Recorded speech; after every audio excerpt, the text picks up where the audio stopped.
All right, let's get started. Welcome to the sixth UQM virtual seminar. Today we are very happy to have two speakers, Ruben Verresen and Bowen Shi. So this is the first virtual meeting after the New York meeting. And I got several feedbacks about how we run these seminars. So one thing that I'll be careful about from now on is the timing. So hopefully, there is less issue for people from West Coast. So we tend to kind of push the timing a little bit further towards afternoon in the East Coast. The other thing is I heard from several people that we want the sessions to be more interactive. So we thought about it a little bit. Of course, we are open to new ideas, but um, we don't know really how to make it more interactive, other than the fact that we encourage more questions.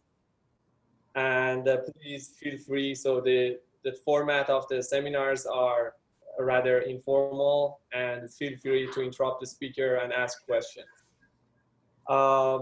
So without further ado, let me introduce our first speaker, Ruben Verresen, who is an HQI Harvard Quantum Initiative postdoc at Harvard University. And he's going to tell us about topology persists at criticality between topological insulators. Ruben, go ahead. Thank you very much, Hassan. Wait, there's some feedback loop here. Because we're streaming at the same time as I'm, okay, maybe, yeah. Okay, thanks. All right, sorry for that. Right, so hi everyone. I'm happy to be here. So I'll be talking about topology persisting at criticality indeed. Right, so for many of us interested in topological phase of matter, possible interesting question one could ask is, is it important to have a finite energy gap above the ground state in order to have well-defined topological phase of matter, right? And one might think that, sure, it's important. For example, to have well-defined topological invariants, right, and to have them be quantized. Often it seems important to have a bulk gap, or say if we want to have emergent edge modes at the boundary of a topological phase, say often we would think that the localization length of those edge modes is directly related to the bulk correlation length, and the latter would indeed blow up if we tune to a gapless point. So from that perspective, it seems kind of important to have a bulk gap. And right, there might be other reasons that one would want a bulk gap. But interestingly, in the past decade, basically, we've learned that actually it's not important, or at least not as important as was once thought. Okay, so there's a bunch of works. I'm probably not even citing all of the relevant works here. But yes, there's a bunch of interesting works in the past few years showing that you can actually have well-defined topological invariants and localized edge modes without there being a bulk gap. Okay. And so many of these works are maybe disconnected, talking about different case studies. So recently, with Ryan Thorngren, Nick Jones, and Frank Pullman, we tried to unify some of them in one of these references mentioned here. But nevertheless, all these examples listed here, they share the property of all being restricted to one-dimensional examples. And we would, of course, like to understand the more general, higher dimensional case. There's actually one notable exception to this rule. Like one of the papers by Scafidi, Parker, and Pazur, they actually study a two-dimensional example. So that's very interesting. But nevertheless, their example does rely on the presence of additional gap degrees of freedom. And so, for example, the localization length of their edge modes at criticality, that localization length is indeed related to the inverse gap of additional degrees of freedom. So this is kind of some other in-between case between pure gap and pure gaplessness, right? But the examples I'll be talking about today, we'll be studying cases where there's no additional gap degrees of freedom that we can appeal to. All right. And in that case, there seem to be no real examples beyond 1D. And maybe just to quickly mention, for some of you who might be familiar with topological semimetals, just want to mention that, because it sounds like topological semimetals might be a counterexample, right? Because they're gapless clearly, and they're topological, and they exist in any dimension. But in the sense that I'm talking about today, they're not quite an example, because they actually do rely on a bulk gap. The catch is just that there's a sort of momentum-dependent gap, which I don't really want to go into detail here. But the point being that for those systems to work, translation invariance, which of course means conservation of momentum, is essential. So I'll be putting those aside for the rest of the talk. All right, good. So we're trying to understand this notion of having topology without a gap, both in general dimensions, but still in a very simple way. And a natural baby case to study is basically free fermion systems, right? Because as we know from gap topological phases, they were a nice kind of playing ground to give us intuition about the more general gap topological phases that exist. And then one can ask, can we similarly get some understanding of topology at gaplessness by studying free fermion models in arbitrary dimension, right? And indeed, the purpose of this talk is to show, to try to convince you that indeed the phase transitions that appear between gap topological insulators are an example of something that is gapless but topologically non-trivial. In particular, I'll be defining quantized topological invariants at critical points. And for example, which also to lead to having exponentially localized edge modes despite the bulk being critical, right? And just to give you a taste of the kind of thing I'll be talking about, I have this sketch at the bottom of my slide. So for example, let's consider 2D, right? We've all heard of Chern insulators, and we know that if they're gapped, the Chern number is well defined, and it's some quantized integer. And we also know there's phase transitions between them, which are usually described by a Dirac cone in the bulk. So that's known so far.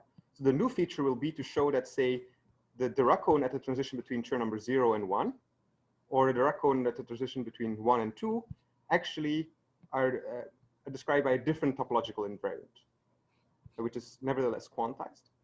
And what this, for example, means is that these two Dirac cones, despite both being a single Dirac cone, they're still separated by some kind of topological phase transition.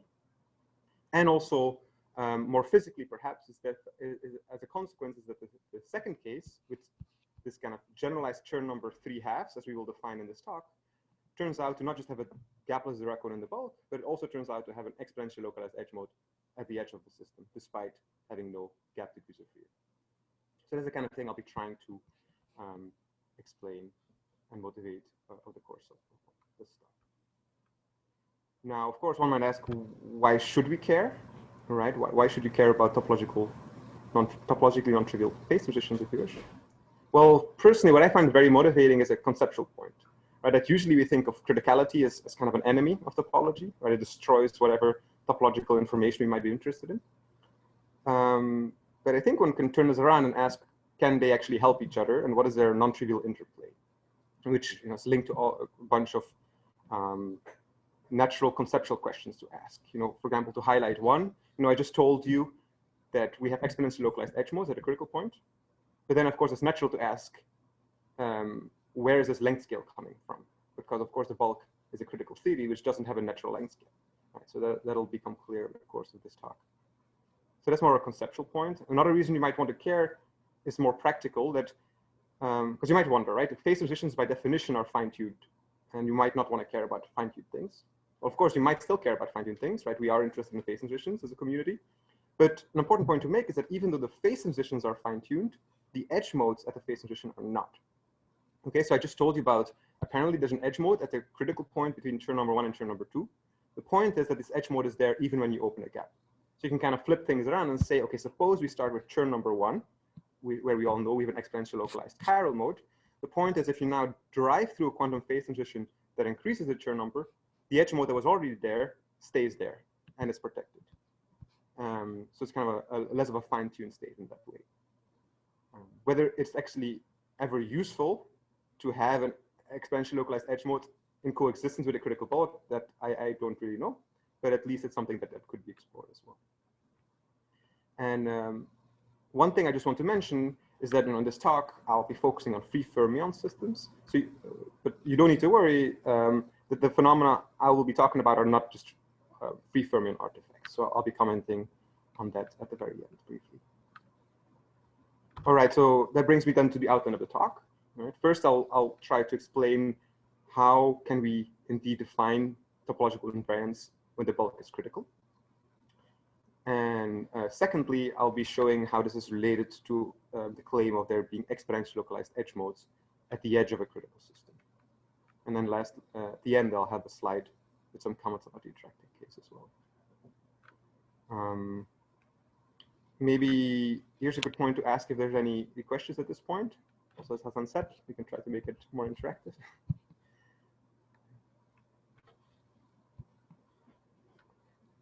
Okay, I guess it's all good. Can ask a question? Yeah, please.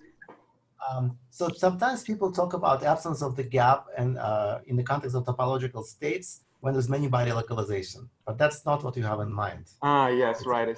Oh, sorry. Yeah. So that's a good point. Indeed, if you have a disordered system, you naturally don't have a gap anymore.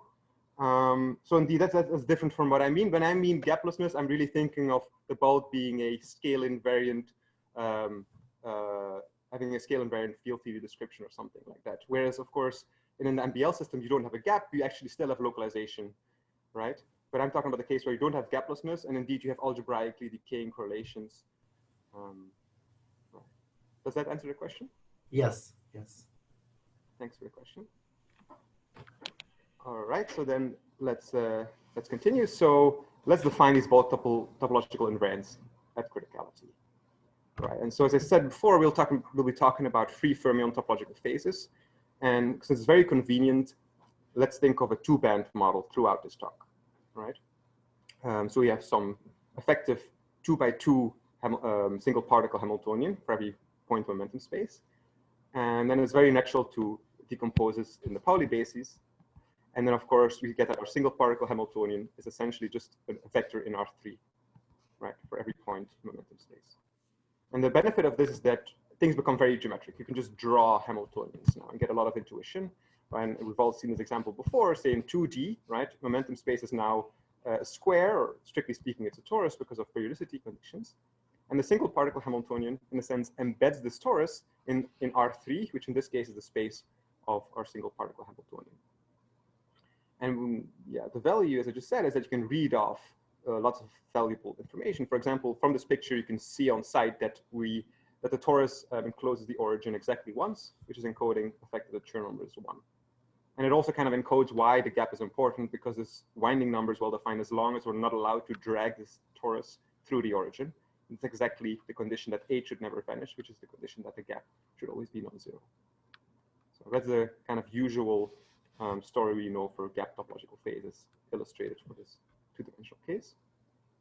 Now, in principle, everything I'm going to say, I could talk about, say, 2D or 3D, but I think to get the conceptual point across and to actually be able to draw useful pictures, it's useful to, for the moment, go one dimension lower. So let's talk about a one-dimensional case where we can more easily draw situations we'll be interested in. And moreover, let's go to one of the symmetry classes, which effectively kills one of the three terms of the Hamiltonian. So we can put HC to 0. Right? So now effectively our single particle Hamiltonian is a map from the circle, right, which is just momentum space in 1D, effectively. And just instead of mapping to R3, it now maps to R2 because we filled one component. So we can think of it as a loop in the plane. And similar to before, as long as this loop is not allowed to intersect the origin, which of course physically means as long as the system is gapped, then we visually see that we have a well-defined winding number, the number of times we enclose the origin. Right, so we get the usual topological invariant of this class. And so I'm sketching some examples. Say here's a trivial phase, winding number 0. Here's a winding number 1. For example, depending on the class we're exactly talking about, this might be the Kitaev chain or the Su-Schrieffer-Heger chain. And one can also have a higher winding number by winding around multiple times. Okay, so that's of course nothing new. And as usual gap case, where we won't have anything new to add. We'll be interested here in the phase transitions between these gap topological phases.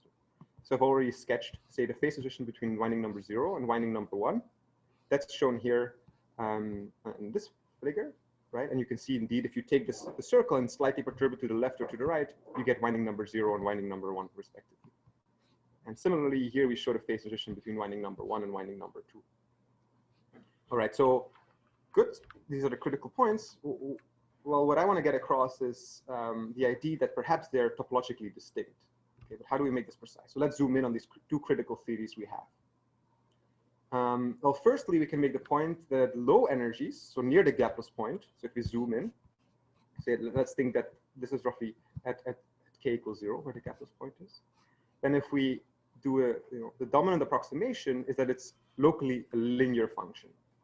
Right? This is kind of the universal low energy description, which is capturing that in both cases, the low energy theory is a single relativistic fermion, which is what one expects at these phase transitions.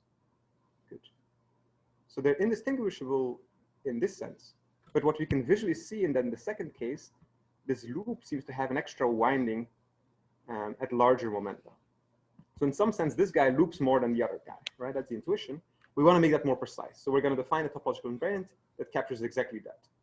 So we want to capture the winding away from the low energy regime. And this is very simple. We just take the usual definition of the winding number, right? We integrate the angle, but we simply exclude an infinitesimal neighborhood of the gapless point to capture the additional winding.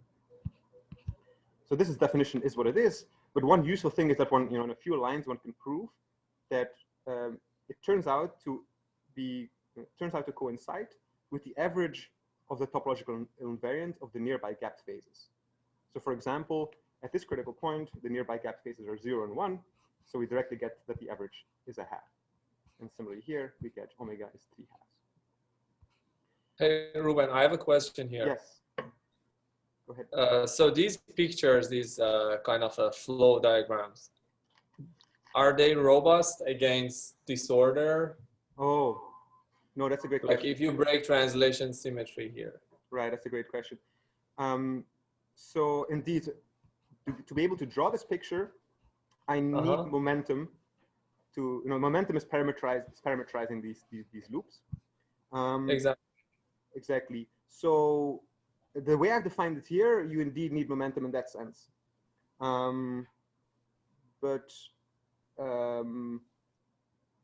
So indeed, one would, if one is interested in the disorder system, one would have to use a different definition. One could, for example, try to use the second line as a definition, but one has to then be careful and see if it's a well-defined quantity. But indeed, that would need like a reworking. Later on, when I'll be talking about the edge modes, we'll be explicitly breaking translation symmetry, and so that might convince one that what we're talking about is not an artifact of having translation invariance. But at this point, indeed, one might be skeptical about the importance of translation invariance. But the point is that it's not. Thanks. Yeah, but that's a good point. All right. So let's see. What have we done so far? Nothing much, right? I just defined this invariant. Well, first of all, I'm already calling it an invariant. So far, I've just defined a number, which happens to be a half and 3 halves. But indeed, if we want to kind of give meaning to it, we want it to be an invariant in some meaningful sense, that it can only change by going through some kind of phase transition. So how do we make this precise? Well, first of all, to make it well precise, well, we wanted to have 2 properties similar to the gap case. First of all, we want our invariant to be quantized so that its value cannot just like smoothly tune from 0 to 1 or whatever. And indeed, one can prove that it's the value as defined as such is always a half integer. Okay, so we have a quantized number. And secondly, importantly, one can show that this number is a smooth function of the low energy universality class. So what this means in practice is that as long as, say, the low energy theory stays a single relativistic fermion, this number is pinned to a half. It cannot suddenly jump to 3 halves, meaning its value can only change if something dramatically and physically changes in our system. So these 2 properties are enough, in a sense, to say it's a physical topological invariant of our system. Right? Because the direct consequence of these 2 properties is that even though omega half and omega 3 halves are both described at low energies by a single relativistic fermion, by having this invariant, we know that there's no possible way of smoothly connecting them. There is some kind of phase transition of phase transitions separating these 2 phase transitions. Right, so, and actually one can quite intuitively see what might be the possible phase transition between the 2. Well, somehow we have to get rid of this additional loop here. So if you imagine shrinking those 2 points, so let me, here I copy pasted the 2 critical cases we're interested in. And so this will be the multi-critical point, where we've in some sense shrunk this to a point. More precisely, what we've done is we've tuned the linear part at low energies to 0. Okay, and we have this quadratic. It turns out that the leading contribution at low energies here is quadratic. And then depending on the linear perturbation I might add, the picture will become either like this or like this. And if you zoom out, you see that you realize both of these distinct phases. Okay, so here, this cardioid-shaped curve is essentially the multi-critical point, or the topological phase transition between these two critical theories. Okay, so that's already a physical consequence of topological invariants, meaning that you conclude that they're separated by a phase transition. Okay, so this is focused on a particular example. So let's zoom out for a moment and see. Let's assess the situation. So what you've so far been able to do is show that there exist critical points which are locally described by the same universality class, right? But non-locally, nevertheless, they're distinguished by a topological invariant. And as a consequence of that, we knew that they had to be separated by some kind of new type of phase transition. And even though the example I just gave, the pictures were of course 1D, but I hope one can convince oneself that these pictures one can in principle draw in any dimension. And just to illustrate for the 2D case, suppose we want to generalize a Chern number from gapped phases to critical phases. Well, that's what I do in this line here. So this integral formula is the usual definition of the Chern number. The only difference is that now I exclude any possible gapless point that the theory might have. Okay, so if you have one Dirac cone, I just calculate a Chern number for everywhere except the point of the Dirac cone. And again, just like before, one can prove that this is quantized into a half integer. And so, for example, if one has the Dirac cone transition between Chern number 0 and Chern number 1, one finds exactly this generalized Chern number with value a half. Whereas from Chern number 1 to Chern number 2, one finds, say, 3 half. Okay, and again, these two Dirac cones are separated by some kind of new type of topological phase transition. One amusing thing I cannot help but note here is that it sounds a bit funny to have a half integer Chern number, but it seems to match what is known on the high energy, high energy physics side of things as the parity anomaly of the Dirac cone. And indeed, the earlier works talking about the parity anomaly, they were naturally saying that if you have a Dirac cone in the bulk, you essentially need a half integer Chern-Simons term in your action to make things work out. Now, this is not strictly correct. As some might say, that actually Chern-Simons theory at half integer level doesn't really exist. It's not gauge invariant. So if one polishes this up, the more precise version would involve some eta function. But I don't really want to get lost in that here. But the main point is that this seems to suggest that this kind of lattice quantity we just defined indeed would be reflected in the field theory and matching known parity anomaly. Just to emphasize the point is the parity anomaly was known and that in some sense there was like a half integer Chern-Simon, even if just conceptually speaking. What was perhaps not appreciated is that this half integerness could still allow for different levels, right? Like half integer and 3 halves, 5 halves, etc. The point being that they're all topologically distinct. All right, so a question. Yes. Can I ask a question? Please, yes. Is there any condition we need to impose on H in order for this to be half integer?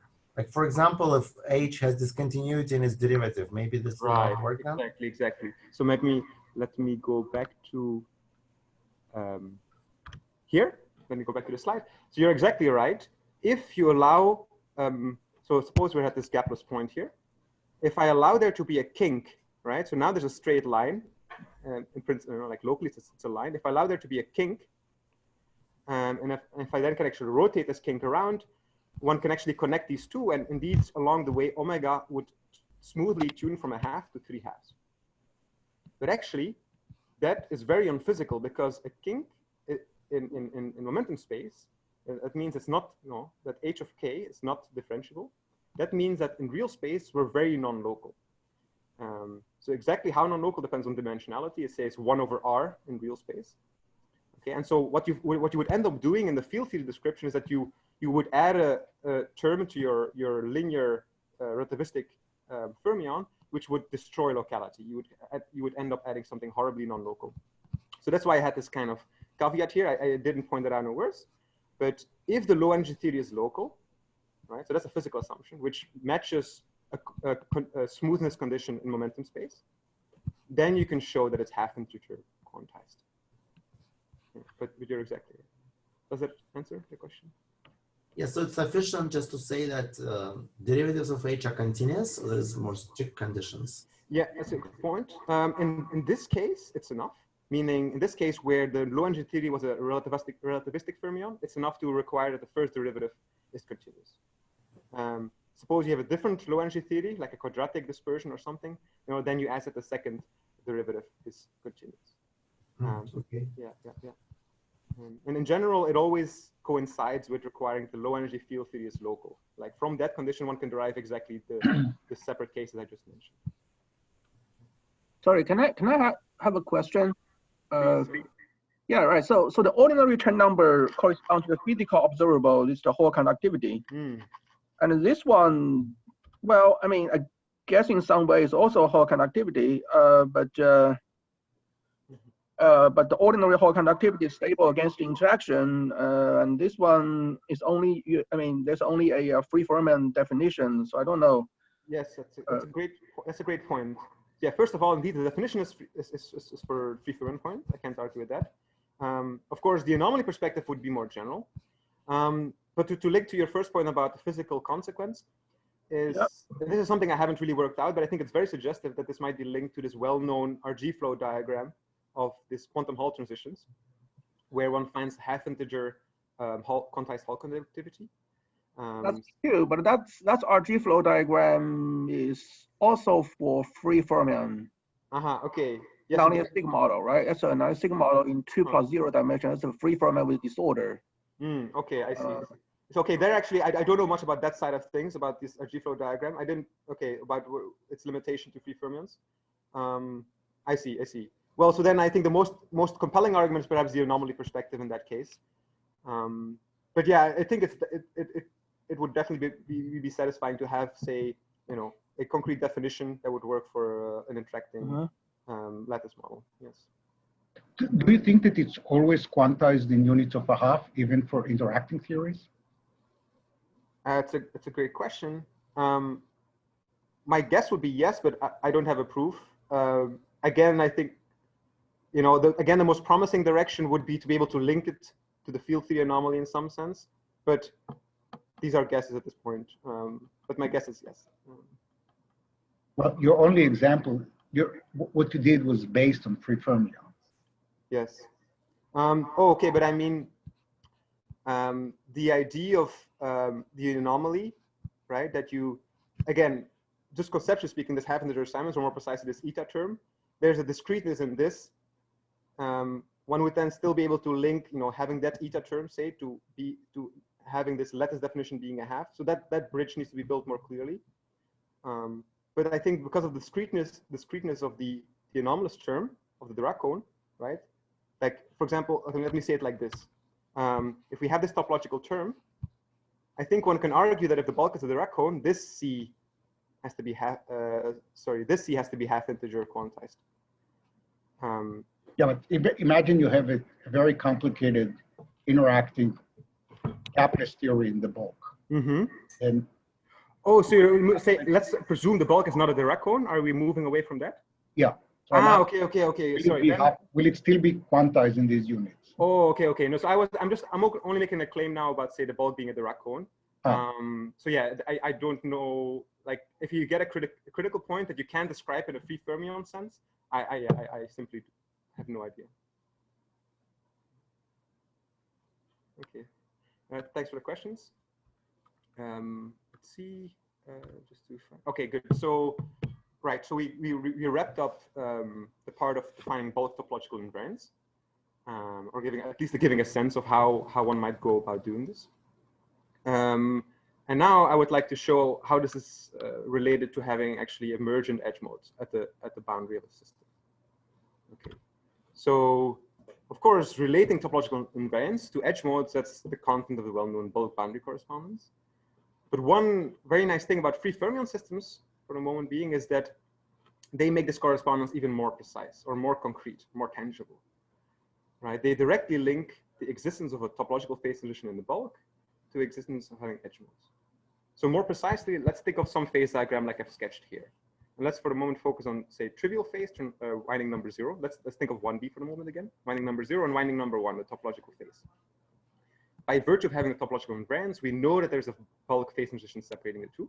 So there's some red path and parameter space that tunes through this transition. And the idea of the bulk boundary correspondence is that if one imagines going through this path spatially, like in a spatial interface. So the left part of my system is in this part of the system, my right part of the system is in this region of the phase diagram. Then I spatially would tune to this critical point. And intuitively, where I go spatially through this critical point as a kind of residue of having a bulk critical point, but now spatially localized, the residue is exactly the zero energy edge mode that we expect at the boundary of a gap topological phase. Okay, so these are a lot of words. One can make this precise, which actually I'll recap on the next slide. But now I just wanted to give the intuitive idea how to link bulk phase transitions to edge modes. The reason being, of course, that now we'll generalize this, right? So we'll be interested, say, at the edge of this topologically non-trivial case, say omega 3/2, and I'll claim that there's an edge mode at the edge of this system. So again, we want to relate this to a path and parameter space that tries to connect this to the trivial phase. And the key point about this critical point, unlike omega 1/2, is that omega 3/2 you cannot perturb towards the trivial phase. You need to take like quite a long path and parameter space. In particular, you need to tune through or close to this multi-critical point that separates the two. And so this multi-critical point between the two will play the analogous role of the critical point before between the two gap phases. So that if you now spatially tune from a trivial phase towards a critical topological phase, as a kind of consequence of having this bulk phase transition, we'll have a localized edge mode.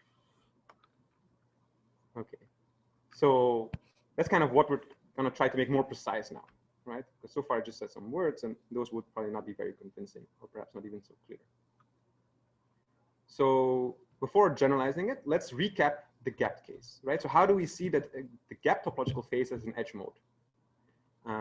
By relating it to bulk phase transition. So what we need is a model that can be perturbed both to the trivial phase and towards the topological phase. Because if we have this, then we can write down a spatial interface.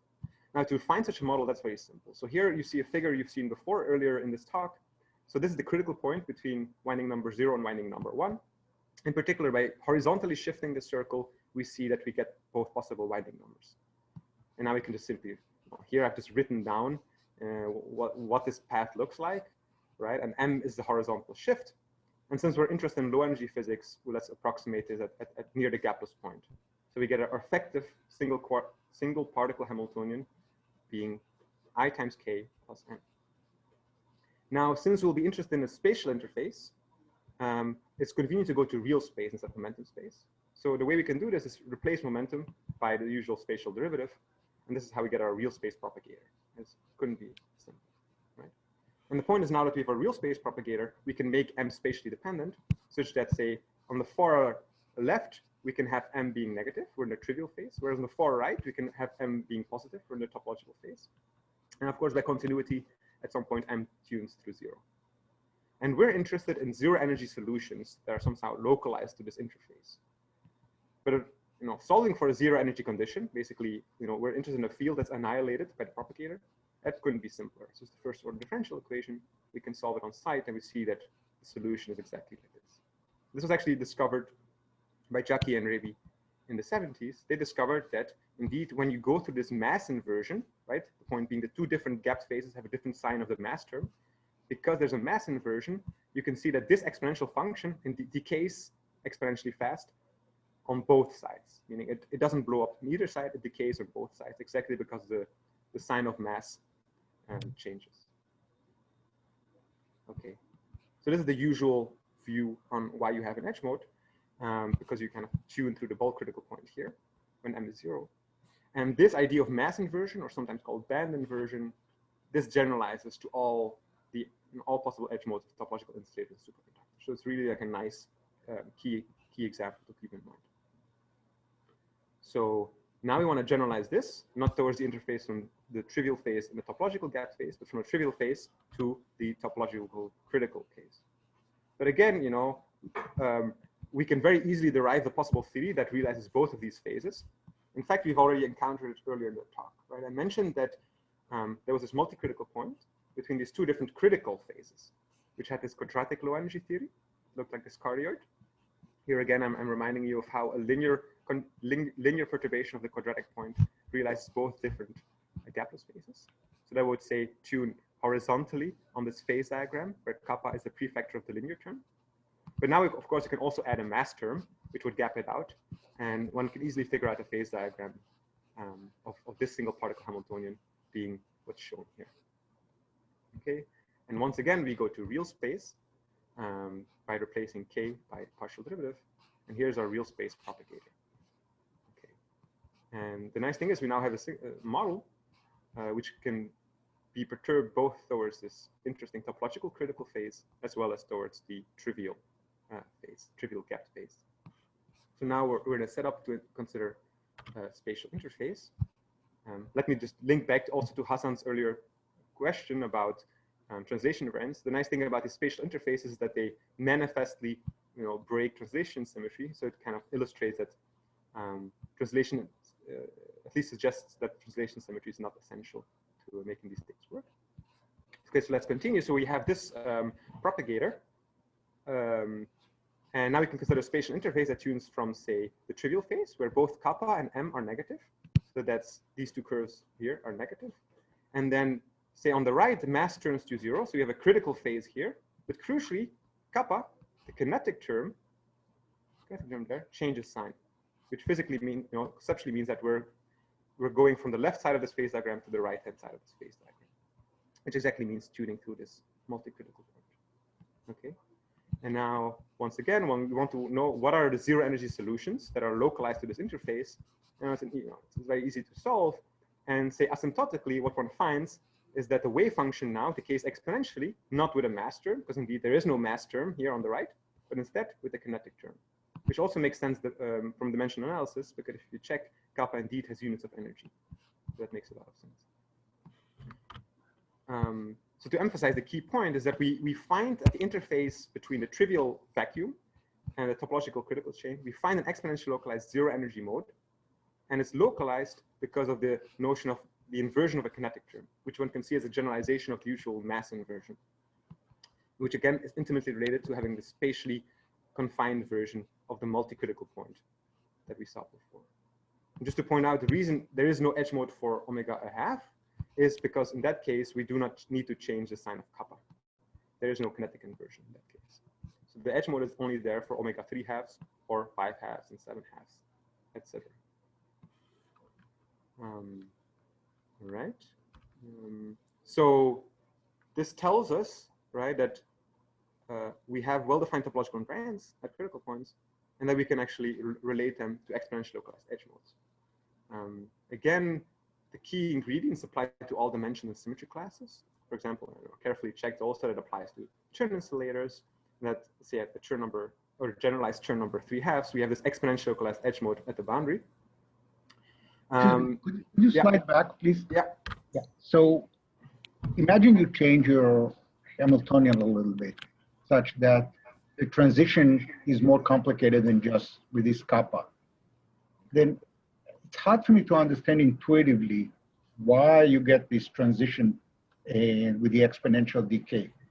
Because the theory is gapless, so you would expect things to decay like a power rather than exponentially. Right. Right, it's a good question. One thing about, so I think the key point maybe to point out is, okay, let's think deep in this gapless phase. Why should there be an exponential decay even though it's algebraic? Well, okay, deep in the gapless phase, right, over here, then let's forget about the m term. So we basically just have d squared and kappa d, right? So essentially, we see that d is the relevant part in our action, right? You have a low energy relativistic fermion, and you can think of the second derivative as an RG irrelevant perturbation, right? So we see that we've tuned away from the CFT fixed point limit, right?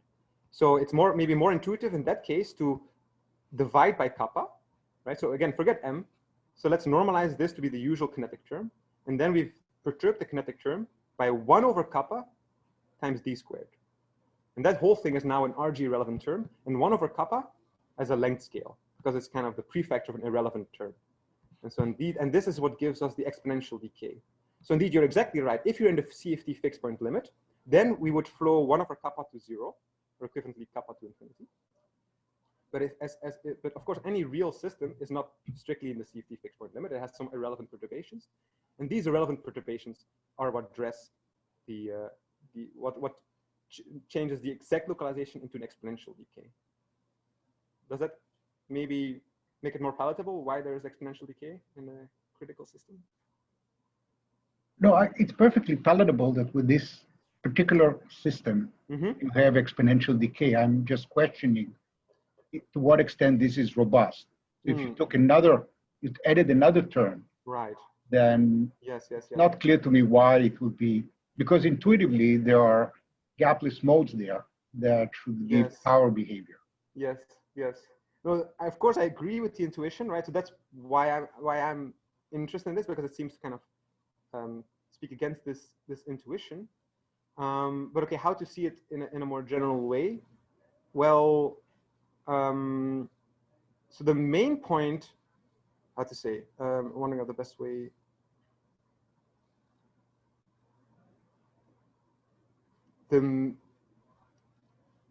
So okay, this is maybe it's here at this point I can mention, if you include interactions, you can get algebraic decay as well. But the point is, the algebraic decay is still fast enough so that you have a localized mode. So what I mean by localized, for me, localized means I have a zero energy mode that commutes with my Hamiltonian, and the mode is normalizable, meaning it's meaningful to say that 90% of its weight is on the first-hand sides or something like this, right? And so you're right in that perhaps more generic case, one has an algebraic decay, which of course is still interesting because it's still localized. But it turns out that one can show that to generate those power law decay of the edge mode, you need interacting perturbations. And for quadratic perturbations, you simply cannot seem to generate this. Well, actually, so suppose we don't turn on interaction, right? Suppose we just change the boundary condition. So right now you have your boundary is like domain wall of M, but if I just put like a hard wall, a very hard boundary condition.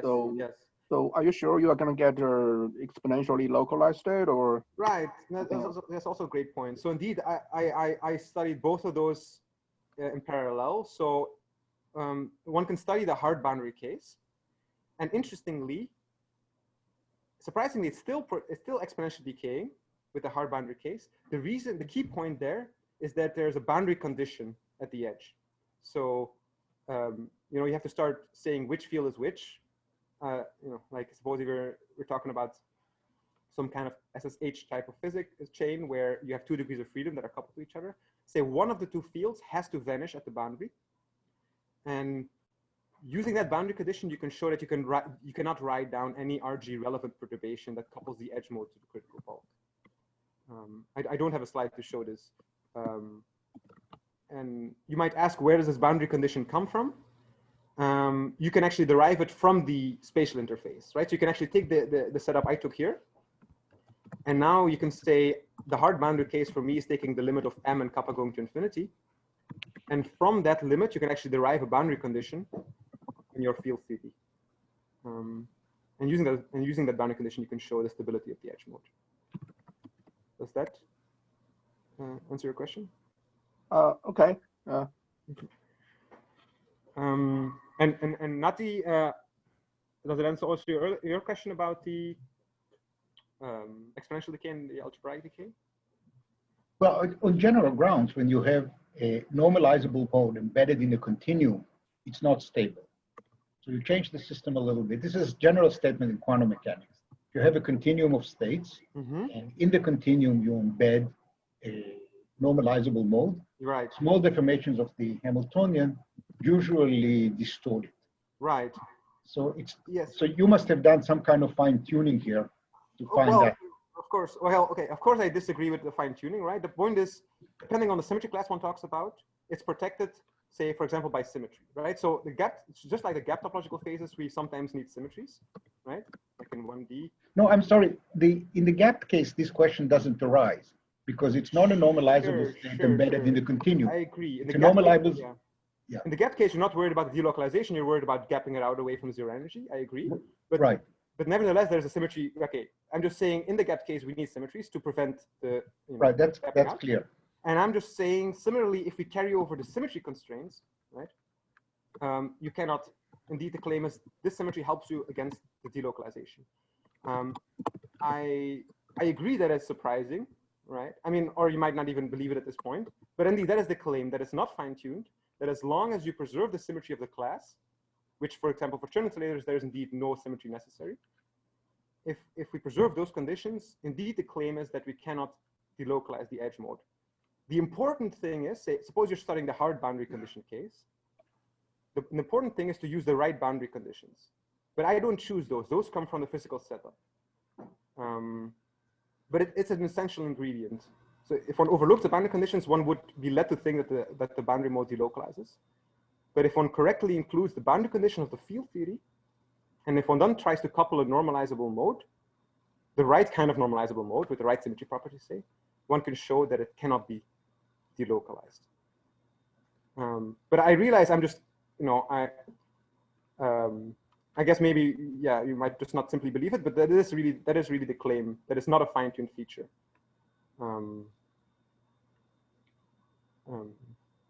So, right, so I gave this example. I agree, okay, maybe if you're skeptical, you might think, well, maybe this example is just an example. Maybe the one asks, what would be the convincing argument? Perhaps say something using an index theorem type of argument to say that no matter what deformation you add, you will still find this localized edge mode. But indeed, the claim is there is the edge mode.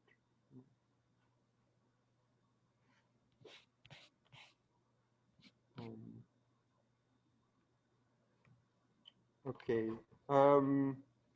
Actually, so. Hey, Ruben. Yeah, you should wrap up. Yeah. Oh yeah, I'm sorry. Okay, let me just wrap up.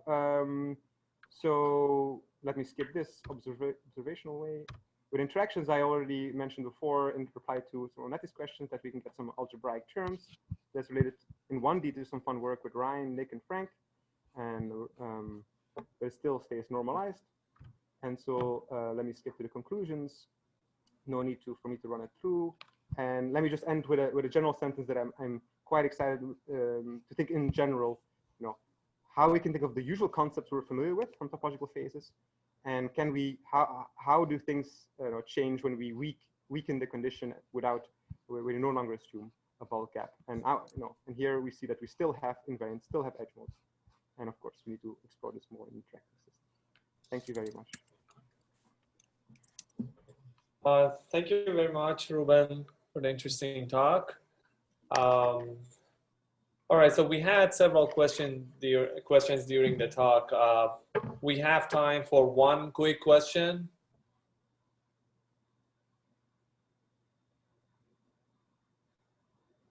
Hi, I have a question. Hi. Hello? Yes, go ahead. Oh yeah, so I'm curious about the interaction case. So in that case, I presume all the single particle mode would have finite lifetime. So what does it mean to have a localized mode exactly? Because if there's in the previous slide, there's something like that. Right. Well, I mean, for a zero energy mode, it commutes exactly. So it's. It does have there is a mode that has this power law profile that exactly commute with Hamiltonian. Right. That's the same. So say for the half infinite chain, it would exactly commute. That would be the statement. Yes. Okay.